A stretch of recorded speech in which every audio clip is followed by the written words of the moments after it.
Le 2 cents de Pit Hypothèque en ce vendredi, un détail qui peut faire en sorte que votre transaction fonctionne ou que celle-ci peut dérailler, c'est l'historique de 90 derniers jours de votre mise de fonds. Laissez-moi essayer de vous vulgariser ça clairement, avec des exemples que j'ai vus récemment. Un de vos très bons amis, votre meilleur chum, vous doit de l'argent depuis longtemps. Enfin, le jour est venu, il vous fait le remboursement, un gros montant qui est viré dans votre compte. Merci mon chum, ça fait du bien de revoir l'argent qui m'est dû. Vous économisez depuis longtemps des sous en argent comptant. Vous avez une valise pleine d'argent liquide chez vous parce que vous travaillez, je ne sais pas moi, en restauration, vous faites beaucoup de pourboires, vous avez de l'argent en cash sur vous, vous économisez depuis longtemps.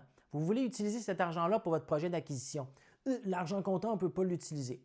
Vous prenez l'argent, vous allez la déposer à la banque, un gros dépôt comptant qui est fait au guichet. Bon. Dans les deux cas, ces situations-là, c'est légitime. C'est de l'argent qui vous appartient ou qui vous est dû. C'est à vous. Vous voulez l'utiliser pour votre projet. Excellent.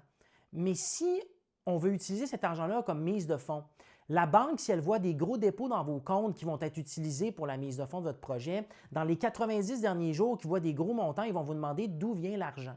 Puis si on n'est pas capable de démontrer la provenance clairement de cet argent-là depuis les 90 derniers jours, si ça ne respecte pas les critères et les normes des assureurs et des prêteurs hypothécaires, bien, il se peut que votre argent soit refusé, que vous ne puissiez pas l'utiliser dans votre projet d'acquisition.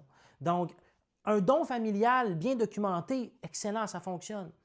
T'sais, si on est capable de démontrer la provenance de l'argent qui est déposé, normalement, on est capable de faire fonctionner le dossier, de prouver que la provenance est légitime.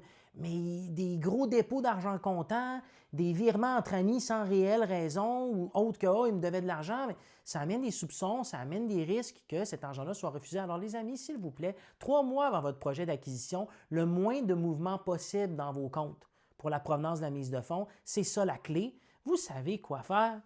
Bon vendredi.